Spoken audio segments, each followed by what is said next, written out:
Hi. I hope you had a great Easter break. I actually had a good time. It was kind of quiet. I'm sure it was kind of quiet around by you too. If you can let me know what you did, I'd be happy to listen. Okay. What we're gonna do is we're gonna do another Harry Potter's book, and it's the Chambers of Secrets. And so, what you need to do is just listen and follow along in your book. And if you come up with anything that you find quite interesting or have any questions about, just jot down on little post-it notes, and then just keep them all inside the book so that it's a lot easier when we go to do your assignments with Mrs. Losick.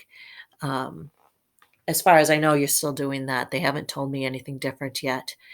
Okay, let's start reading. Chapter 1. The Worst Birthday. Not for the first time, an argument had broken out at breakfast at number 4 Privet Drive. Mr. Vernon Darsley had been woken from the early hours of a moaning by a loud hooting owl noise from his nephew Harry's room. Third time this week, he roared across the table. If you hadn't controlled the owl, it will have to go. Harry tried yet again to explain. She's bored, he said. She used to flying around outside.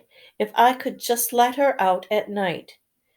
Do I look stupid? Snarled Uncle Vernon, a bit of fried egg dangling from its bushy mustache. I know what'll happen if that owl's let out. He exchanged dark looks with his wife Petunia. Harry had tried to argue back, but his words were drowned out by a long, loud belch from Darsley's son, Dudley. I want more bacon. There's more in the frying pan, sweetums, said Aunt Petunia, turning her misty eyes on her massive son. We must build you up. We aren't sure you've got while we got the chance. I don't like the sounds of that school's food. Nonsense, Petunia. I never went hungry when I was at smelting, said Uncle Vernon heartily. Dudley's got enough, don't you, son? Dudley, who was so large, his bottom drooped over either side of the kitchen table, grinned, and turned to Harry. Pass the frying pan. You've got you've forgotten the magic word, said Harry irritably. The effect of this simple sentence was on the rest of the family was incredible. Dudley grasped and fell off his chair with a crash that shook the whole kitchen. Mrs. Darsley gave a small scream and clasped her hands to her mouth. Mr. Darsley jumped to his feet, veins throbbing in his temples. I meant please, said Harry quickly. I didn't mean what have I told you? Thundered the uncle, spraying spit all over the table. About saying the M word in our house. But how dare you threaten Dudley? Roared Uncle Vernon, pounding the table with his fat fists. I warned you. I will not tolerate any mention of your abnormality under this roof. Harry stared from the purple faced uncle to his pale aunt, who was trying to heave Dudley to his feet. All right, said Harry, all right. Uncle Vernon sat back down, breathing like a winded rhinoceros, and watched Harry closely out of the corner of his small, sharp eyes. Ever since Harry had come home from the summer holidays, Uncle Vernon had treated him like a bomb that might go off at any moment. Because Harry Potter wasn't a normal boy. As a matter of fact, he was not normal he was not as normal as it was possible to be. Harry Potter was a wizard fresh from his first year at Hogwarts School of Witchcraft and Wizardry. And if the Dursleys were unhappy with him back for the holidays, it was nothing to how Harry felt. He missed Hogwarts as much as he was like having a constant stomachache. He missed the castle with its secret passageways and ghosts, his classrooms. It, though perhaps not Snipe, the potions master. The mail arriving by owl, eating banquets in the great hall, sleeping in his four-poster bed in the tower dormitory, visiting gamekeeper Haggard in his cabin next to the forbidden forest, in the grounds, and especially Quidditch, the most popular sport in the wizardry world. Its six tall goalposts, flying balls, and 14 players on broomstick. All Harry's spellbooks, his wand, robes, cauldron, and top of the line Nimbus 2000 broomstick had been locked into the cupboard under the stairs by Uncle Vernon the instant Harry had came home. What did the Dursleys care if Harry lost his place on the home on the house cribbage team because he wasn't practicing all summer? What was it to the Dursleys if Harry went back to school without any of his homework done? The Dursleys were what the wizards called muggles, not a drop of magical blood in their veins. As far as they were concerned, having a wizard in the family was the matter of deepest shame. Uncle Vernon had even padlocked Harry's owl, Hedwig, inside her cage to stop her from carrying messages to anybody in Wizardry World. Harry looked nothing like the rest of the family. Uncle Vernon's was large and freckless, necklace, with an enormous black mustache. Aunt Petunia was horse-faced and bony. Dudley was blond, pink, and porky. Harry, on the other hand, was small and skinny, with bright green eyes and jet black hair that was always untidy. He wore round glasses, and on his forehead was a tiny, lightning shaped scar. It was this scar that made Harry so particularly unusual, even for wizards. This scar was the only hint of Harry's very mysterious past, of the reason he had left the Dursleys was left on the Dursleys' doorstep 11 years before. At the age of 1 year old, Harry had somehow survived a curse from the greatest dark sorcerer of all time, Lord Voldemort, whose name most wizards and witches still feared to speak. Harry's parents had died in Voldemort's attack, but Harry had escaped with his lightning scar, and somehow nobody understood why. Voldemort's powers had been destroyed the instant he had failed to kill Harry. So Harry had been brought up by his dead mother's sister and her husband.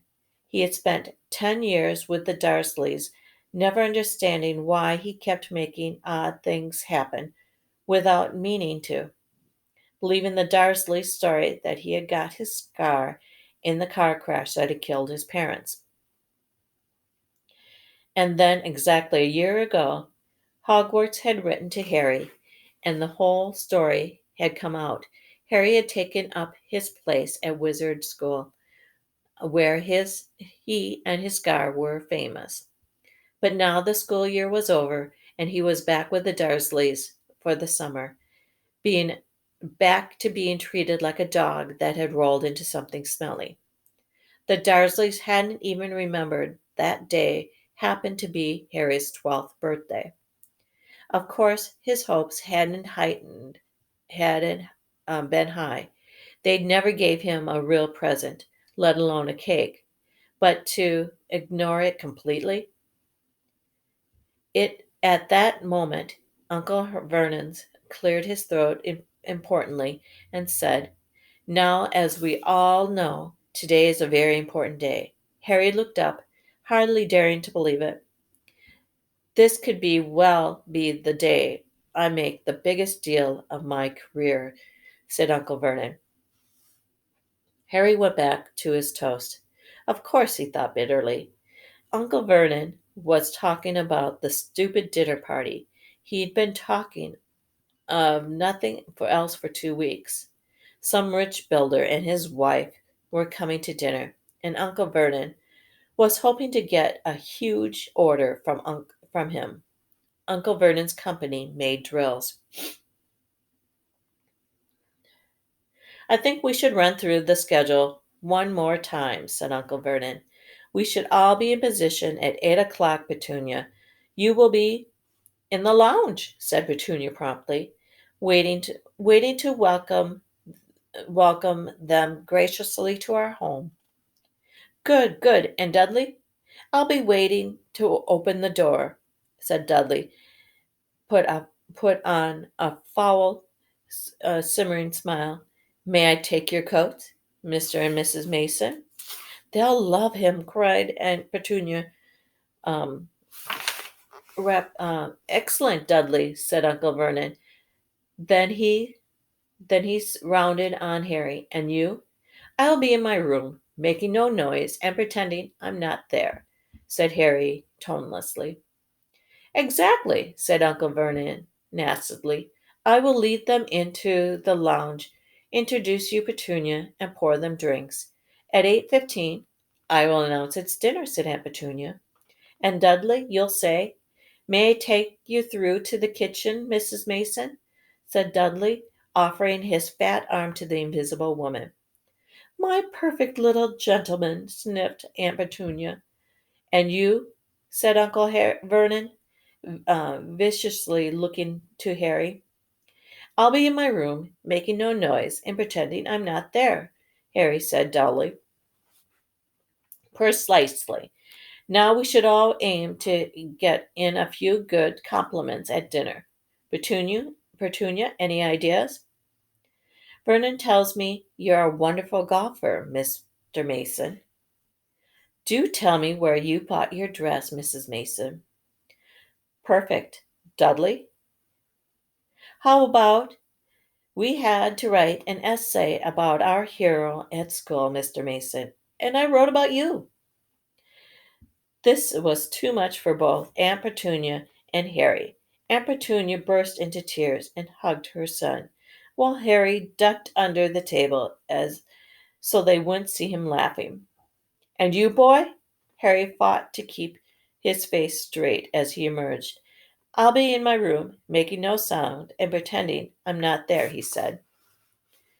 "Too right, you will," said Uncle Vernon forcefully. "The Masons won't know anything about you, and it's going to stay that way. When dinner's over, you take Mrs. Mason back to the lounge for coffee, Petunia, and I'll bring the subject back around to drills. With any luck, I'll have the deal signed and sealed before the news at 10. We'll be shopping for a vacation home in Majorca this time tomorrow."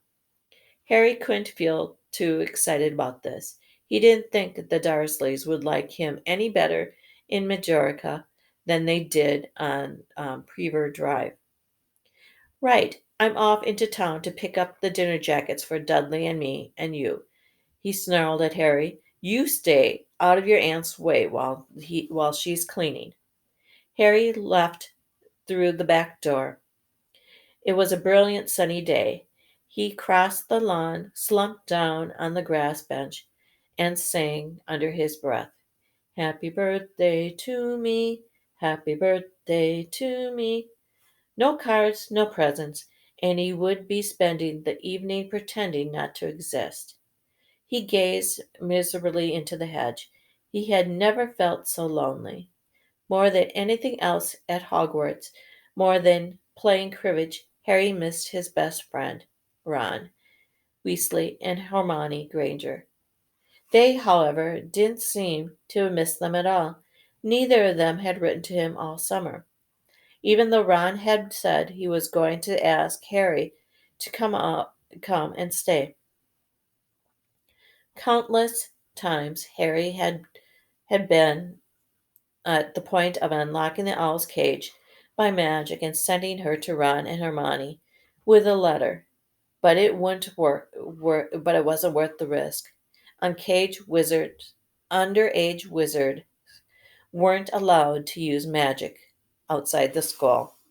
Harry hadn't told the Dursleys this. He knew it was only their terror that he might turn them into dung beetles that stopped them from locking him in the cupboard under the stairs with his wand and broomstick. For the first couple of weeks back, Harry had been enjoying muttering nonsense words under his breath and watching Dudley tearing out of the room as fast as his fat legs could carry him. But the long silence from Ron and Hermione had made Harry feel so cut off from the magical world that even taunting Dudley had lost its appeal. And now Ron and Hermione had forgotten his birthday. What could have, wouldn't have he got now? What wouldn't he give now for a message from Hogwarts, from any witch or wizard? He'd almost be glad at the sight of his arch enemy, Draco Malfoy, just to be sure that it wasn't all a dream. Not that his whole year at Hogwarts had been fun. At the very end of term, Harry had come face to face with none other than Lord Voldemort himself. Voldemort might be a ruin of his former self, but he was still terrifying, still cunning, still determined to regain power. Harry had slipped through Voldemort's chambers for the first time, clutches for the first time, but it had been a narrow escape. Even now, weeks later, Harry kept waking to the night, waking in the night, drenched in cold sweat, wondering where Voldemort was now, remembering his livid face, his wide, mad eyes. Harry suddenly sat bolt upright on the garden bench. He had been staring absent-mindedly into the hedge, and the hedge was staring back. Two enormous green eyes had appeared among the leaves.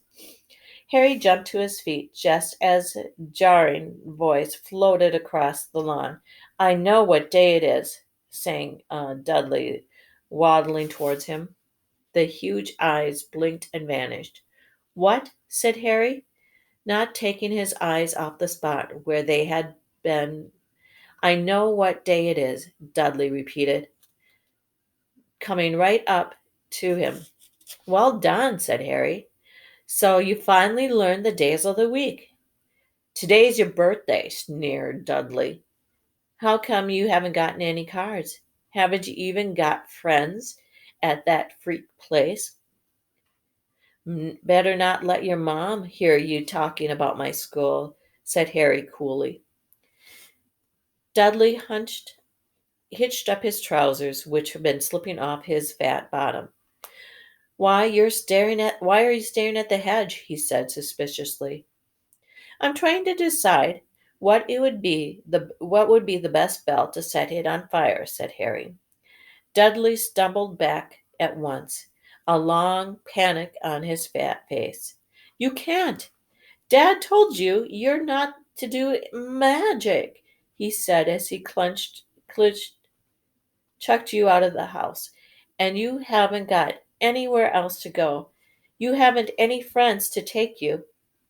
"Jiggery pokery," said Harry, with a fierce voice. "Hocus pocus, piggish wiggly." Um, howled Dudley, tripping over his feet as he dashed back towards the house. He's going to you know what?" Harry paid dearly for this moment of fun, as neither Dudley nor the hedge was any way hurt And Petunia knew he hadn't really done magic, but he still had to duck as she aimed a heavy blow at his head with a soapy frying pan. When she gave him work to do with the promise that he wouldn't eat again until it's finished. While Dudley lolled around, watching and eating his ice cream, Harry cleaned the windows, washed the car, mowed the lawn, trimmed the flower beds, pruned and watered the roses, and repainted the garden bench. The sun blazed overhead, burning the back of his neck. Harry knew he shouldn't have had risen to Dudley's bait, but Dudley had said the very thing Harry had been thinking himself. Maybe he didn't have any friends at Hogwarts. Wish you could see famous Harry Potter now, he thought, swaggering as he spread manure on the flower beds, his back aching, sweat running down his face. It was 7:30 in the evening when at last exhausted he heard Aunt Petunia calling him. Come in here and walk on the newspaper. Harry moved gladly into the shade of the gleaming kitchen. On the top of the fridge stood tonight's pudding, a huge mound of whipped cream and sugared violets. A loin of roast pork the size of was sizzling in the oven. Eat quickly. The Masons will be here soon, snapped Aunt Petunia, pointing to two slices of bread and a lump of cheese on the kitchen table. She already was wearing her salmon pink cocktail dress. Harry washed his hands and bolted down his pitiful supper. The moment he finished, Aunt Petunia whisked away his plate. Hurry upstairs! As he passed the door to the living room, Harry caught a glimpse of Uncle Vernon and Dudley in their bow-tie dinner jackets. He had only just reached the upstairs landing when the doorbell rang, and Uncle Vernon's furious face appeared in the foot of the stairs. Remember, boy, no sound. Harry crossed to his bedroom to tiptoe, slipped inside and closed the door, and turned to collapse on his bed. The trouble was, there was already someone sitting on it. Ooh, I wonder who that is.